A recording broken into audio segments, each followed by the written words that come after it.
You're watching the TV network.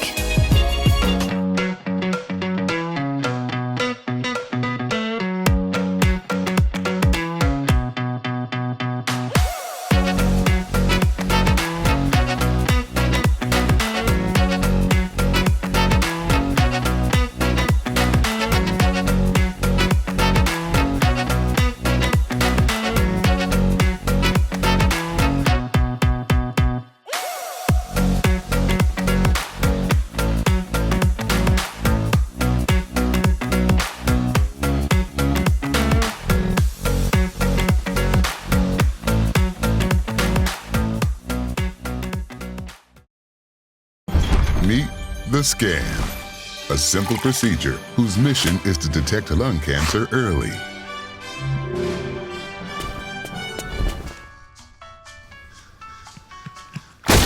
I'm here to save you!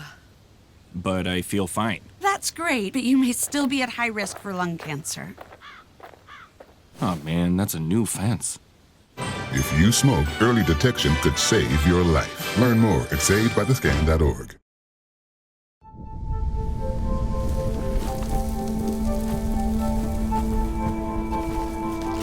Eva Marie smoked 12,000 packs of cigarettes over 15 years.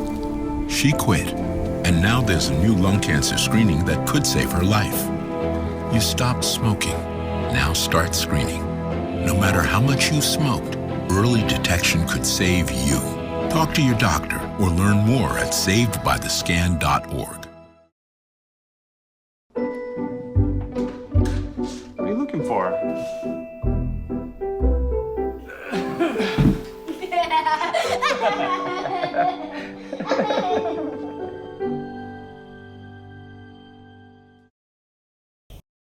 I felt accomplished after I got my diploma. Made me feel that I could take on whatever challenges life throws at you. Find free adult education classes near you at finishyourdiploma.org.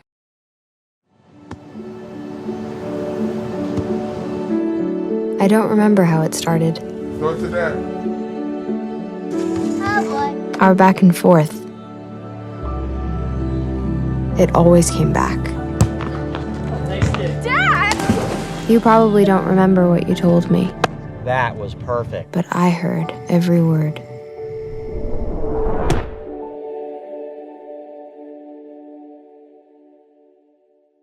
When I was in foster care, I never knew when I would have to move, so I always had my suitcase ready to go. Then one day, I was adopted. My new parents opened their hearts and home to me.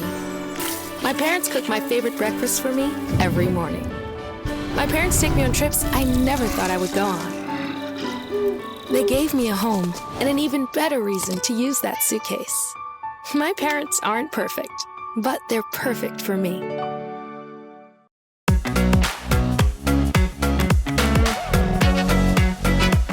Welcome to Voices of Impact, a show where dreams and passion meet action, and change makers unite. Brought to you by KBL Impact Partners, your catalyst for social change. At KBL Impact Partners, our team has over 75 years of combined nonprofit and corporate expertise dedicated to inspire you and bring you voices leading the social movement.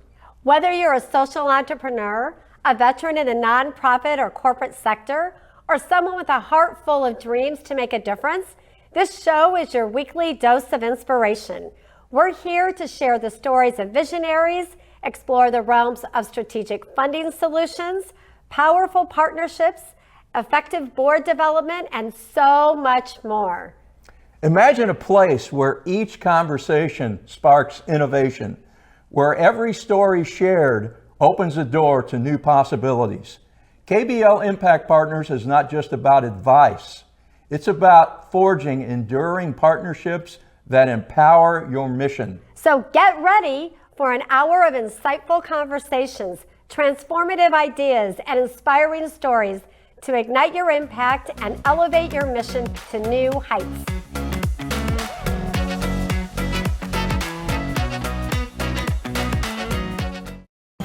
Meet the scan, a simple procedure whose mission is to detect lung cancer early.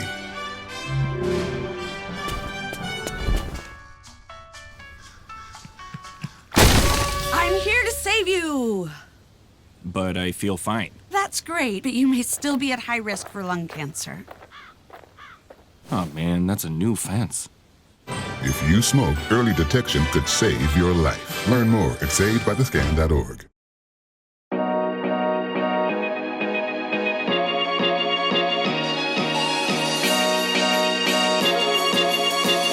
You're watching the TV network.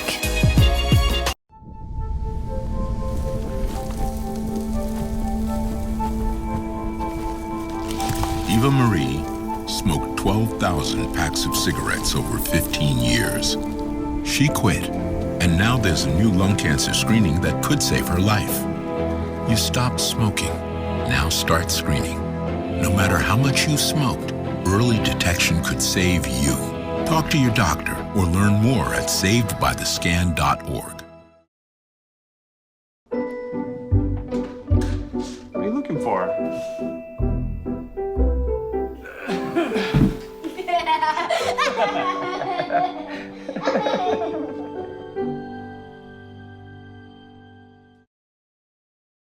I felt accomplished after I got my diploma. Made me feel that I could take on whatever challenges life throws at you.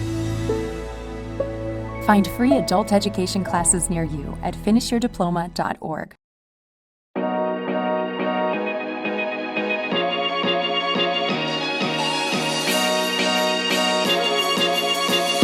You're watching the TV network.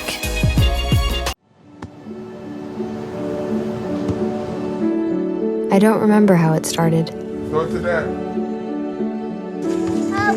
Our back and forth. It always came back. Dad! You probably don't remember what you told me, That was perfect. but I heard every word.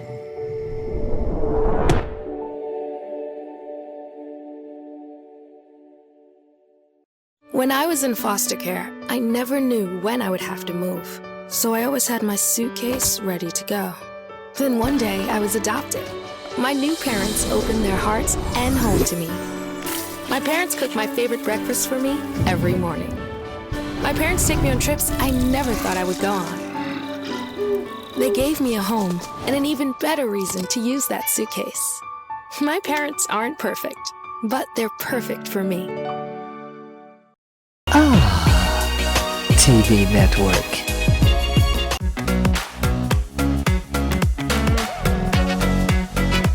We are so excited to be with you all today. Our guest is Carrie Schmitt. Carrie is the founder and executive director of a nonprofit called Love Like Jackson. Carrie is a wife. She's an active volunteer, a former surrogate. She's a nonprofit founder, a children's book author, and a bereaved mother. She's also a proud volunteer event organizer for St. Baldrick's and has established the Team Jackson Fund, with all the proceeds going to research for osteosarcoma, which is the type of cancer her son Jackson has had. Since 2020, they've raised over $180,000. Carrie has spent over 18 years in the social service industry, working with people having disabilities, and she and her husband Mike have been married for over 14 years and have two boys, Jackson and Ivan. Their lives were suddenly turned upside down with an unexpected diagnosis, and with her son Jackson, that would change her life forever. So today, we welcome Carrie, and for Carrie to share her story and learn of her courage and how she turned her tragedy into triumph. So welcome, Carrie. We're so excited again to have you here to share with us today. Thank you. Thanks, Carrie, for being here. Yes. You are a powerful woman, and we're excited to hear your story. Let's start with a little more about you and your background. In the opening, Kathy shared you've worked in social services for 18 years. What attracted you to this field? I think from a young age, I just always really noticed people that might otherwise go unnoticed. And I was thinking about this the other day, that like all the work I've done over the years has always just kind of been with people that might be overlooked otherwise, and how that theme has really carried on with all the things that I've done. I can remember in middle school really noticing kids with disabilities and not wanting them to get teased, and I just have always had a very strong sense of justice. And I went and got a degree in psychology and sociology at Maryville University, and I was the first person in my family to go to college, and I just really started wanting to make a difference with the work that I did. And so I worked in group homes, and I worked in a program where people could choose to stay living independently in their own home rather than going to a nursing home. And I really feel that that job prepared me for what I do now. I obviously didn't know that. And I had a friend who shaved her head for St. Baldrick's, and I used to have long curly hair, and I thought, well, maybe that was something I could do. And I never in my wildest dreams thought I would actually do it. And I shaved my head for the first time in 2015 because I couldn't imagine having a child with cancer. And I shaved my head 3 years in a row. And then my son Jackson shaved his head 4 months before he died of cancer. So it's one of those just ironic, I feel like I need a stronger word than ironic, because it's just kind of almost unbelievable. And being a mother has been something that's been very important to me, so it totally rocked my world, and it still does. I mean, can't even imagine. It's been almost 5 years, and I just can't believe, sometimes I just can't believe that this is my life. I do really feel, just like being a surrogate, that the work I'm doing is a calling. I certainly can't make sense of it any other way. I would rather this not be my story, but it's my story, you know? Sure. So I've really learned how to turn my pain into, you know, something good. You definitely have. So how did you go about doing that? And can you share just a little bit more about, you know, about Jackson and how this all came to be? Yeah. Jackson was a very happy boy, loved little babies, loved volunteering at church. We would volunteer in the nursery together. And he also cared about people. And that's actually the reason he shaved his head, because he had a friend who had cancer, and it bothered him. So he wanted to raise funds, and he did that at the trivia night for the family who had cancer. And he just was a happy boy. He was 2 months from getting his black belt in Taekwondo when he died. Oh my goodness. Yeah, so he had worked really hard at that, and that was really sad that he didn't end up getting that. He ended up having a friend who got their black belt for Jackson, which I thought was really beautiful. Wow. That's wonderful. Yeah. So Jackson was super smart. I mean, he just kind of had it all. He was very cute, and you know, he really lived right up until his last few days, because unfortunately he entered the hospital and died 6 days later. It was very unexpected, very shocking, and for him to have had cancer was just, again, so unbelievable. And I was a surrogate, and I had delivered the baby 6 days before Jackson went to the hospital. So you were a surrogate during this time that you found out about Jackson. Yeah. Oh my goodness. There was no processing. There was no time for processing. He went to the hospital and he died 6 days later. It was just, that was it. And my other son was 3.5 at the time. And right away I had to surrender, because I'm like, I don't know how to help him. You know, this is outside of my wheelhouse. Right. And I think me surrendering and being open to help was the best thing for me, because I realized I didn't have to do it by myself.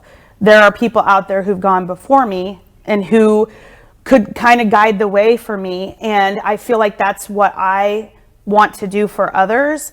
I can't make it better, but I can point you in the right direction and equip you with resources that might help you so that you don't have to feel so alone with it. Sure. Yeah. But so when you mentioned that when Jackson went into the hospital, what support did you have? Interestingly, because he had not gone to like treatment and, you know, we weren't like immersed in the hospital system, I didn't have any support. He didn't have hospice.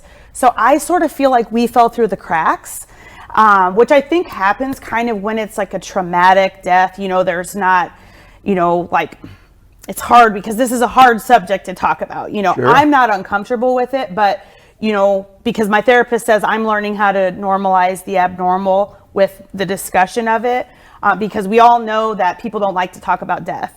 And then you add child death to it, and that's just a whole different thing. So I thankfully, because I am such a resource seeker, I started looking for things, and we were connected with a local organization, Friends of Kids with Cancer, and they had a support group, and they had therapists for Ivan, they had a therapist for us, and we almost had to kind of like ask to be included because normally families find out about it through the hospital, but we didn't have that situation. At the time. So thankfully, you know, I have such a wide network of people that very much care about us, and so someone connected us to Friends of Kids with Cancer, and I saw what they could do for us. So I wanted to offer that to other families but not kids with cancer, because there are enough organizations that help children with cancer. So what I do is separate from that. I want to help people that might otherwise fall through the cracks. And so so when you say others that might fall through the cracks, what does that look like? What is that? Well, I mean, you know, like if there's a situation where there might be like a traumatic death, as far as like something that was very unexpected, the people at the hospital, the child life services or social workers can connect them with us, because they, you know, if a child has been chronically ill, they probably have connections already. Right. And because there's been that time, yes, right? That yes. they've been able to establish. Yes, yes. So what I'm hearing from you, that it really sounds like that it's also for people that, you know, the tragedies happen and just very quickly, and there hasn't been that long process to be able to help get some of the assistance that the families may need. Yeah. And what we do with Love Like Jackson, one of the things is we provide grief bags that have books for parents and children regarding death. So one of the books is called Finding the Words. Oftentimes parents don't really know how to have the discussion with their child. Sometimes I feel like we might want to sugarcoat it a little bit. And for me, this wasn't something that could be sugarcoated. Right. This was hard. And I had to say to Ivan, your brother died. His body doesn't work anymore. We couldn't say things like he passed away or we lost him, because he was 3.5 years old. That would have confused him further. And I needed to confuse him the least amount possible. I needed to help him understand, because all the statistics say kids don't even understand the permanence until they don't understand the permanence of death until they're 4.5 years old. Developmentally, they just can't understand it. They have very magical thinking. Well, maybe he'll come back, you know, and unfortunately, we had to find out the hard way that just wasn't the truth. So, so the books help to explain death to children. Then also they have kind of grief activity ideas that parents can do with their children, because like I said, I was getting on the job training. I didn't know how to do it. And it's hard when you're kind of out of your mind with your own grief, like you don't know how to take the next step. And so with these bags, you know, it's something tangible that can be given to a family, and they can say, well, maybe I can try this. And then there's a list in there of different book ideas and therapists and 10 ways to help a grieving child. So it's like, I just want to like offer those kind of resources to people. Which is beautiful. Yes, it is. Thank you. If you're just now joining us, you are watching Voices of Impact, brought to you by KBL Impact Partners. And our guest today is Carrie Schmitt, founder and executive director of Love Like Jackson. Thank you. So Carrie, can you share with us a little bit more about, you started this organization, Love Like Jackson, and what have been some of the challenges or obstacles that you've ran into in starting a nonprofit? Well, as most people who run... If you would have, I don't mean to interrupt you, but if you would have known, would you have started it? Yes, I would have. Good. But I would have sought help sooner. Yeah. Because there's a lot, as a nonprofit founder, you have to wear a lot of different hats. And some of the things I'm good at and some of the things I'm not so good at. And I tried to figure out so much on my own. And I had some IRS issues just with the way I was classified, which I didn't even know that when I first started, you know, am I public or private, or what kind of things can I qualify for?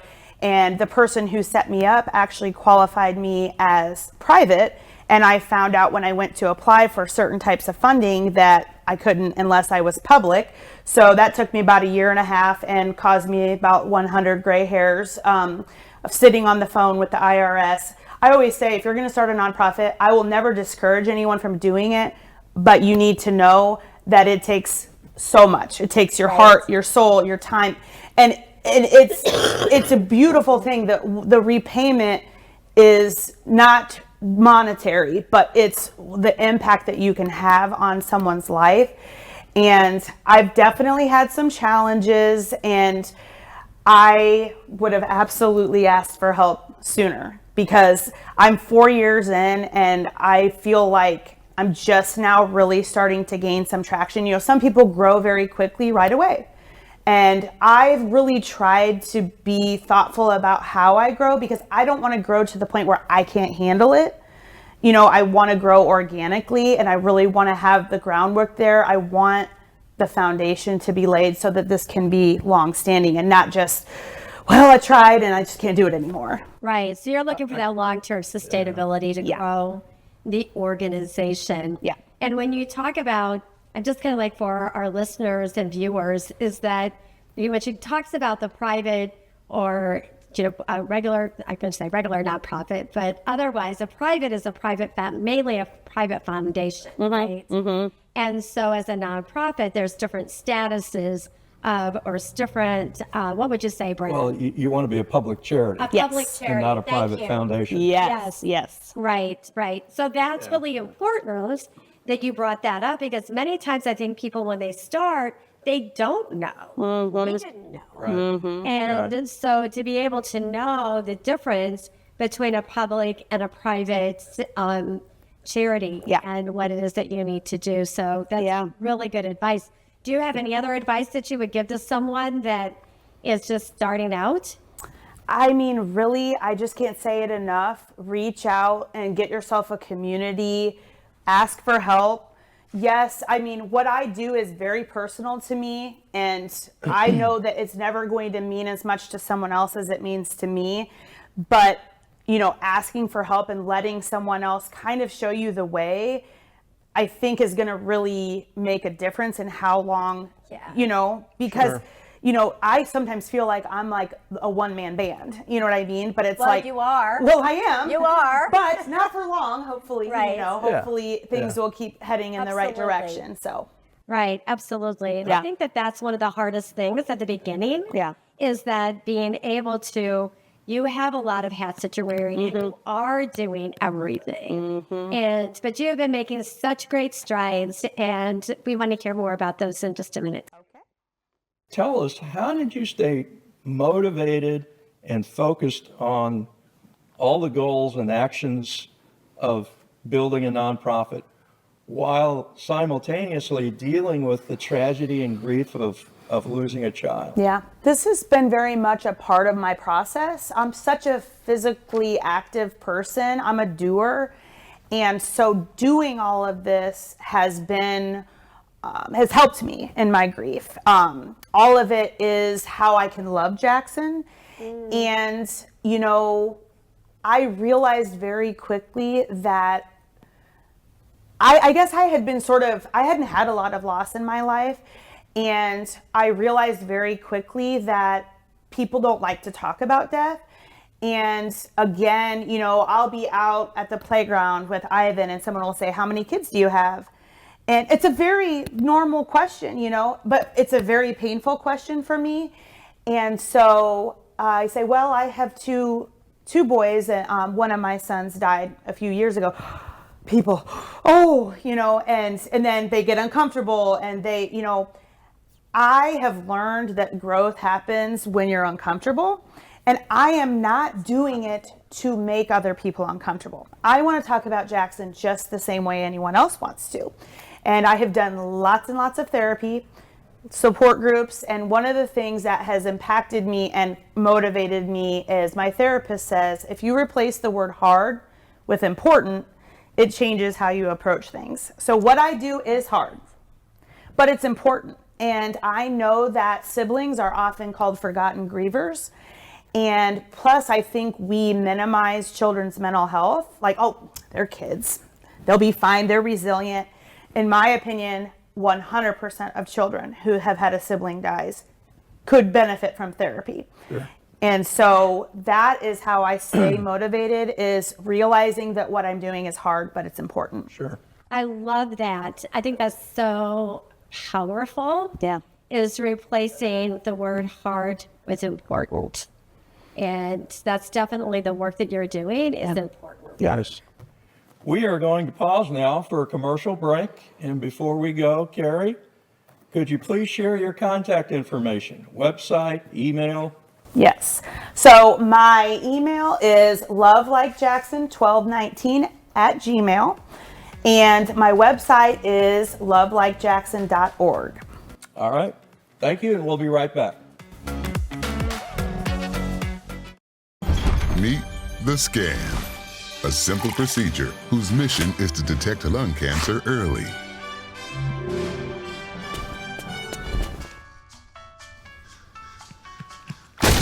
I'm here to save you. But I feel fine. That's great, but you may still be at high risk for lung cancer. Oh man, that's a new fence. If you smoke, early detection could save your life. Learn more at savedbythescan.org.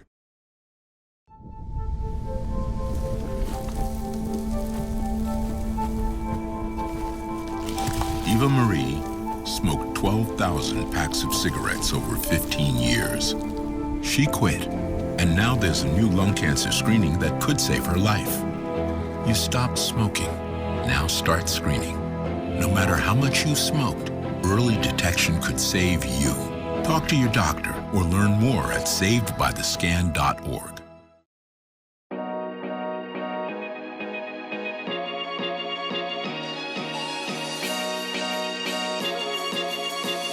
You're watching the TV network. What are you looking for?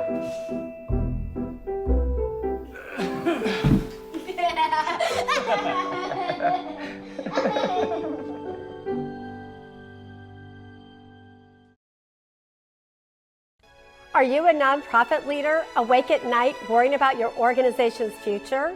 You're not alone. Did you know a staggering 30% of nonprofits don't survive past 10 years? Often it's a simple reality. No money, no mission. There is hope. At KBL Impact Partners, we understand the value of every dollar and every donor.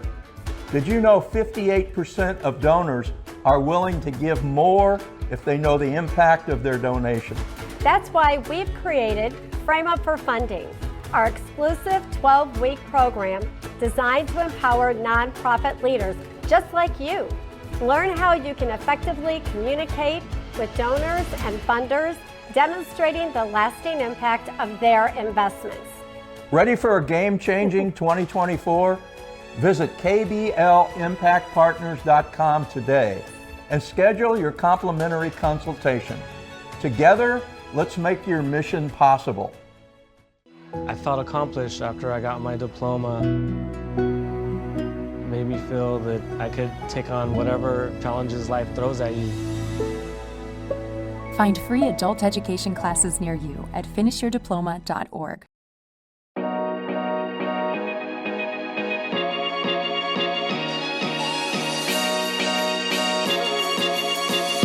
You're watching the TV network.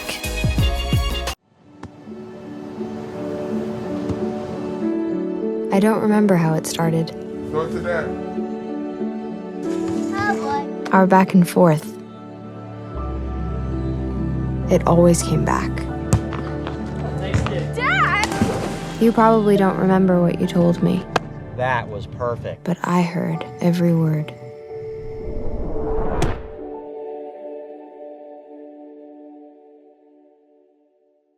When I was in foster care, I never knew when I would have to move. So I always had my suitcase ready to go. Then one day I was adopted.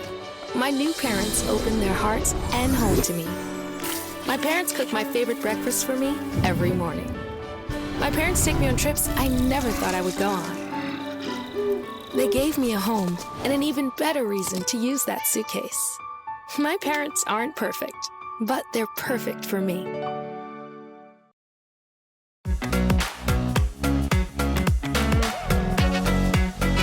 Welcome back to part 2 of our show.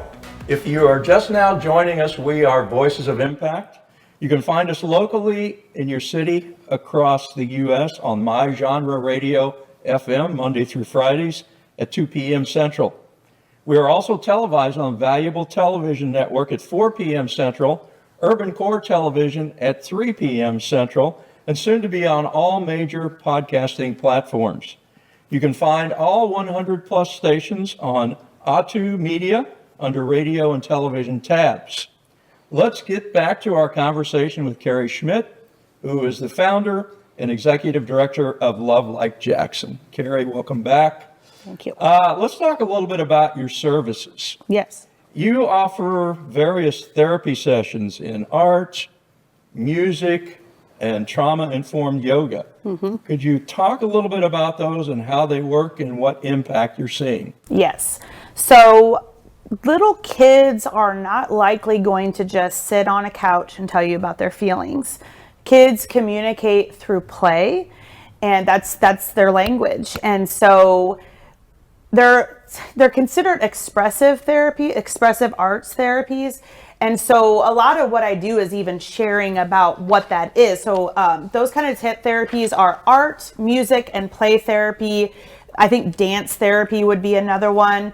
They basically, like a play therapy room, toys are set up kind of basically, they're categorized. So like it would be easy for a child to grab a hospital, and then they'll naturally play and they naturally share information just by play.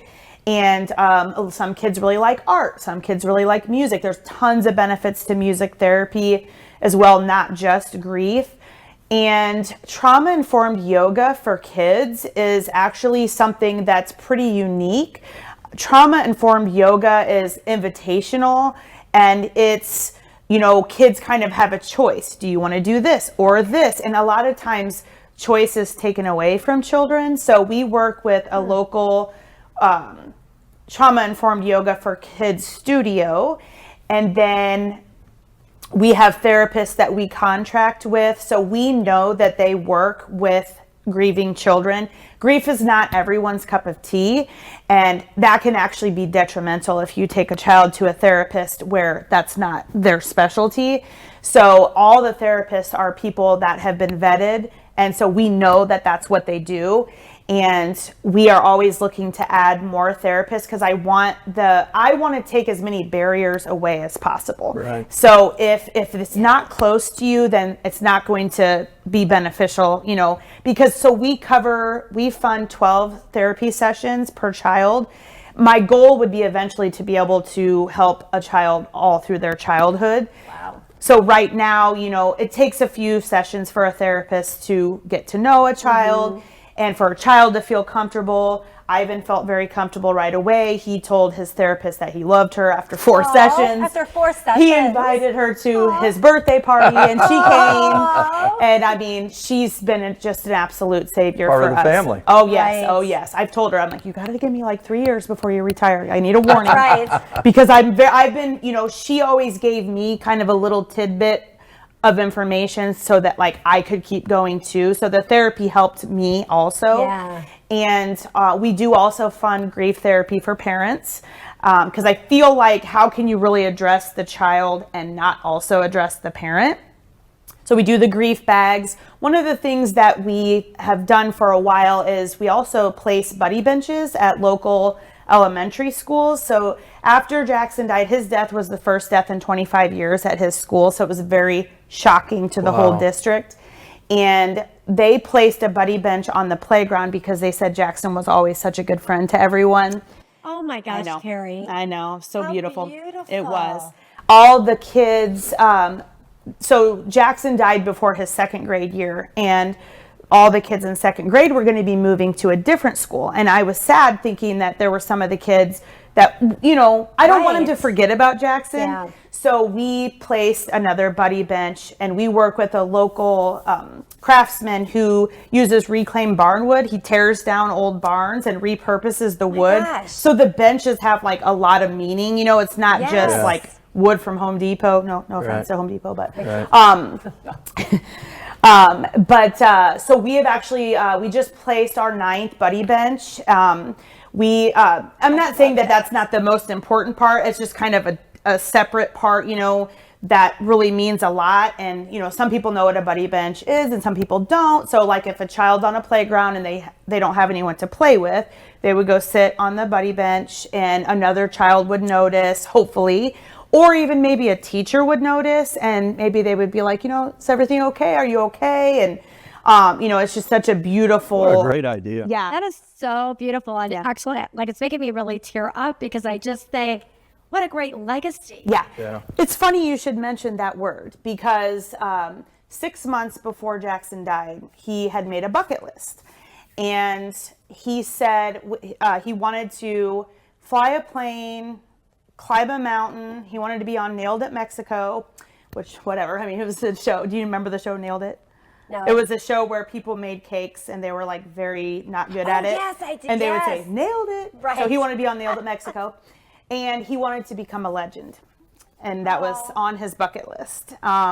So while this is not necessarily the way that we would have liked him to become a legend, his name, his story, and what we do with Love Like Jackson really is, you know, he is a legend. He definitely is a legend. Yeah.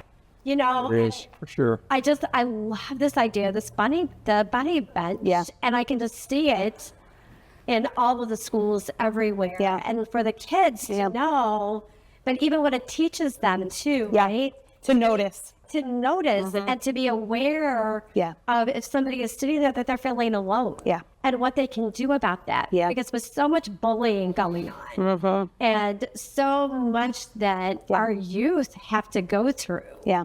At such a young age, that is absolutely beautiful. I didn't know about the buddy bench. Surprise. Yeah, you did surprise me. I have lots of surprises.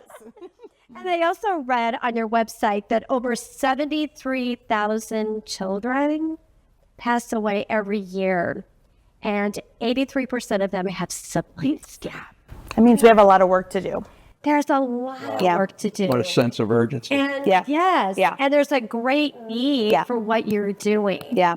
And for people across the country, have you had any people across the country that have expressed interest in what you're doing? Yep. It sounds like what you're doing really, really fills a need. Yeah.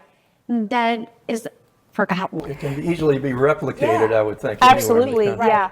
I'm actually a part of the National Alliance for Grieving Children, and so they have resources for the whole United States. So if someone were to reach out to me, I may not be able to provide them anything specific, but I can certainly direct them to where they could find local resources. My dream would be for there to be Love Like Jacksons all over the United States, because I know that we are the only nonprofit in Missouri that focuses specifically on grieving siblings. So I know what we do is needed. And so it's just, I really want to get everything in place and get these services where, people need them, because, if you look at a map of play therapists in Missouri, they are in St. Louis and Kansas City. There's a huge gap in the rest of the state where there just isn't. And so, they obviously always need more people in that field, people who want to work with children. And, it's hard because they're seeing very hard things. But again, If you replace the word hard with important. With important, you're exactly right. But there's obviously a much more abundant level of resources for grieving parents than for the siblings. Yes. Which is kind of where you fit in. Yep. Which is exactly what you're doing and making such a huge impact. Yep.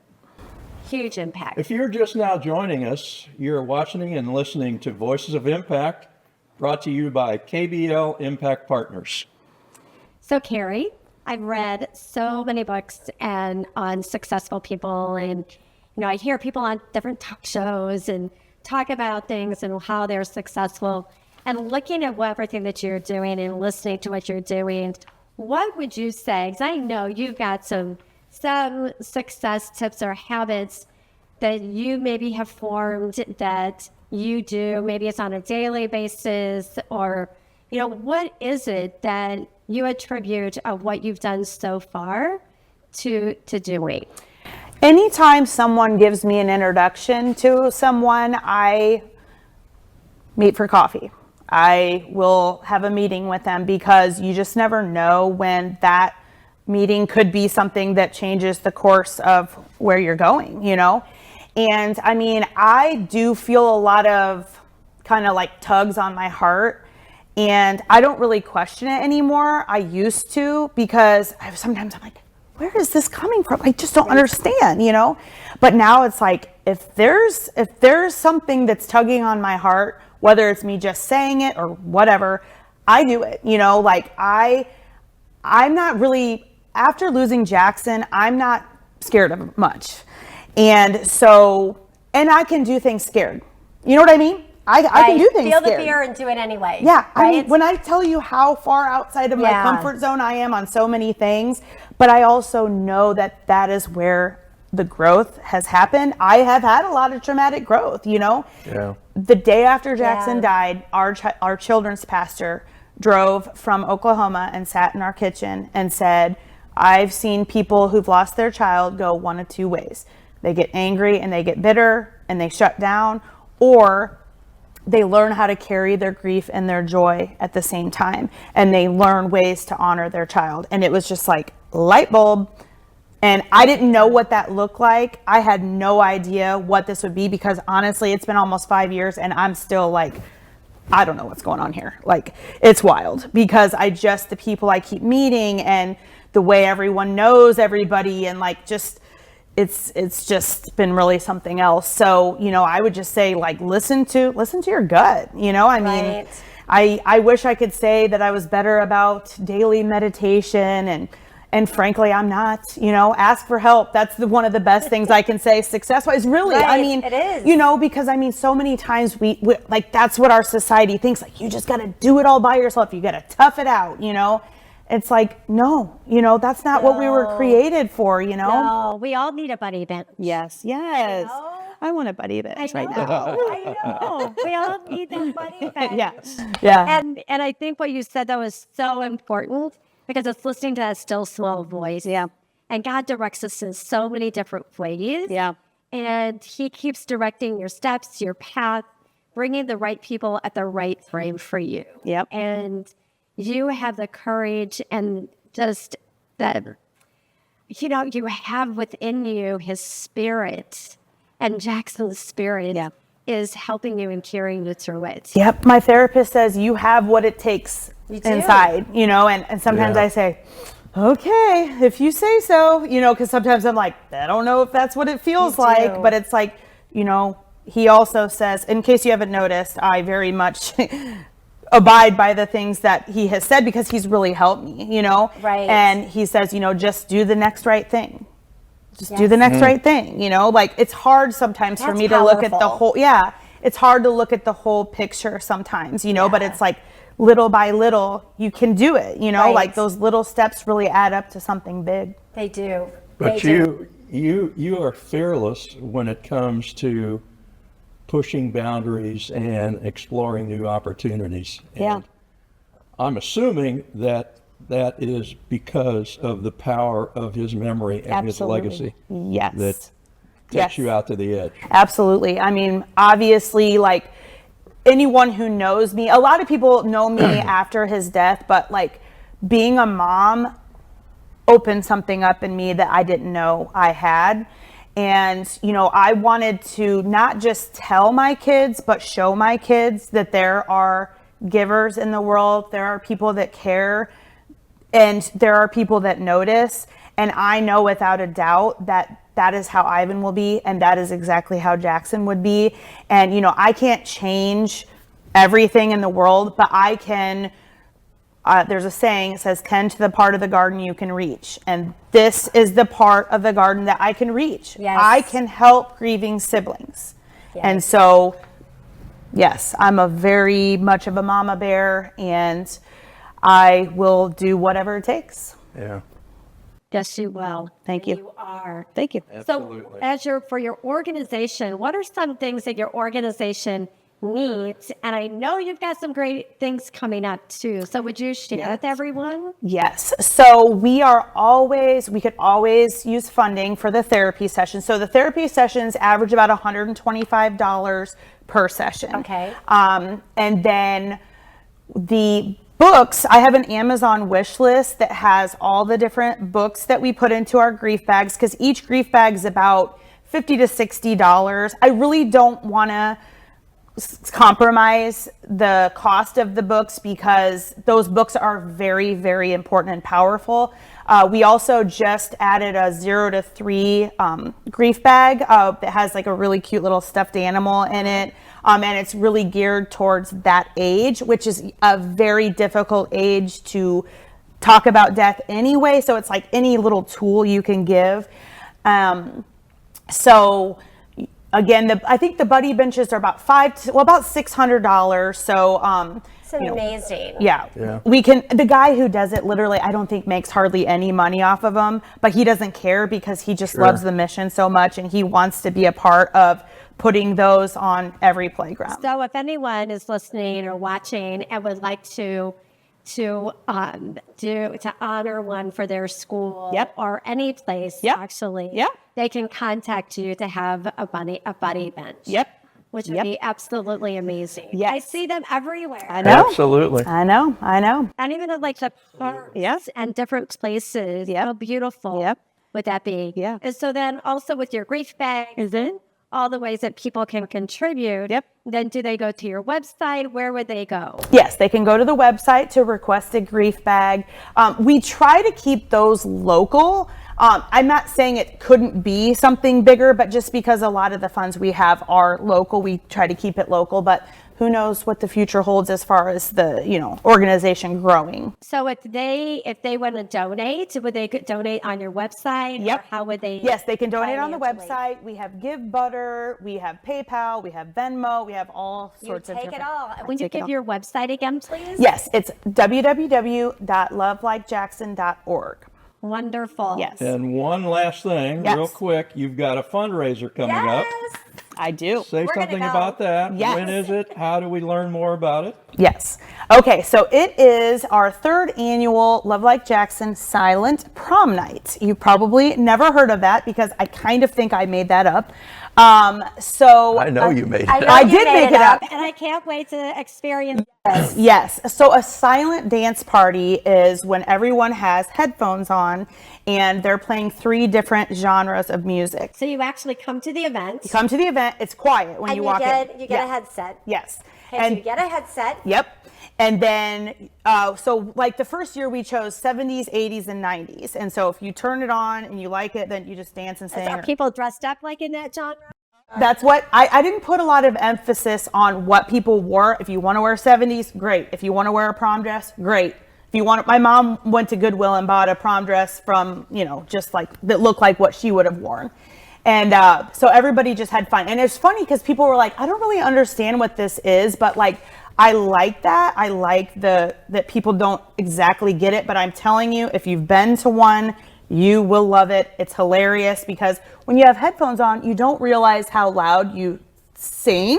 Right. And also when you dance, it sounds like a horse stampede because it's just, you don't normally hear it because the music is so loud, but you can sit and have a conversation with people and you're not screaming, And I chose that event specifically because music is something that is very powerful to me, but it's also something that I bonded with Jackson over. So I knew that like anything I did because of what I do is sad, I wanted to offset it with something fun. Sure. So it's August 17th in O'Fallon, Missouri, and it's going to be a blast.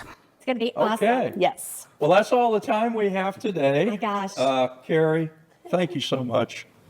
What a wonderful conversation. Yes. And we just appreciate you and the work you're doing, Love Like Jackson, the impact you're having in the community. Thank you so much for having me. And thank you all for tuning in today.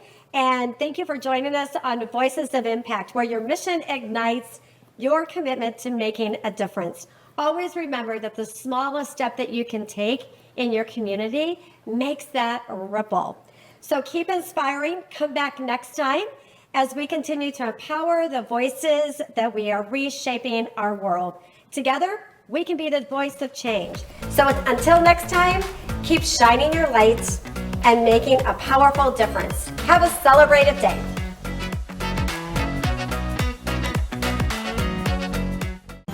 Meet the scan, a simple procedure whose mission is to detect lung cancer early.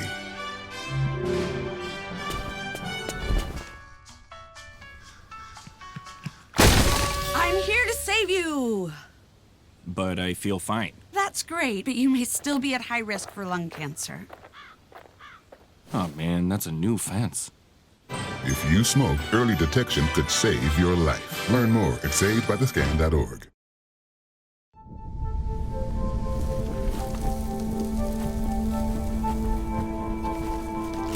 Eva Marie smoked 12,000 packs of cigarettes over 15 years.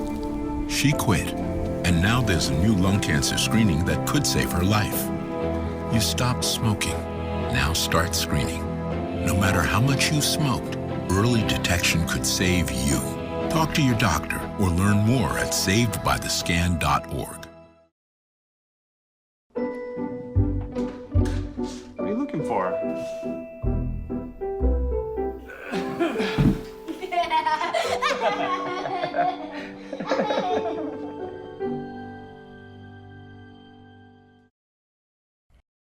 I felt accomplished after I got my diploma. Made me feel that I could take on whatever challenges life throws at you. Find free adult education classes near you at finishyourdiploma.org.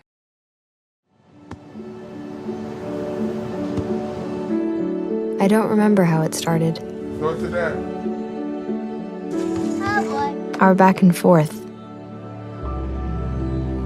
It always came back. Dad! You probably don't remember what you told me, That was perfect. but I heard every word.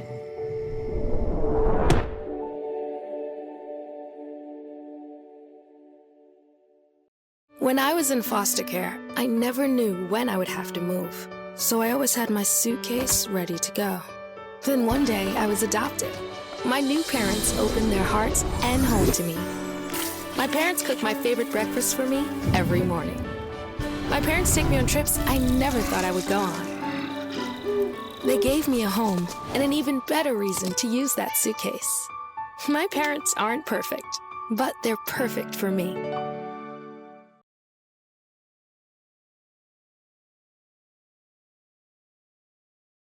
Thank you for joining us on today's enlightening episode of Voices of Impact. Remember, each one of you has the power to make a difference in this world. With the KBL Impact Partners team of over 75 years of experience in the nonprofit and corporate sectors, we are with you on this journey. We stand ready as more than advisors. We are partners and mentors committed to your vision for a better tomorrow. It's about creating solutions that resonate with your unique mission with a dedication to personalized attention that brings out the very best in your organization. And if you're ready to take your organization to the next level, visit kblimpactpartners.com and schedule your complimentary consultation. Ignite your impact, amplify your vision, and elevate your mission to lead the social movement. This is Voices of Impact with KBL Impact Partners, where your mission fuels our dedication to social impact.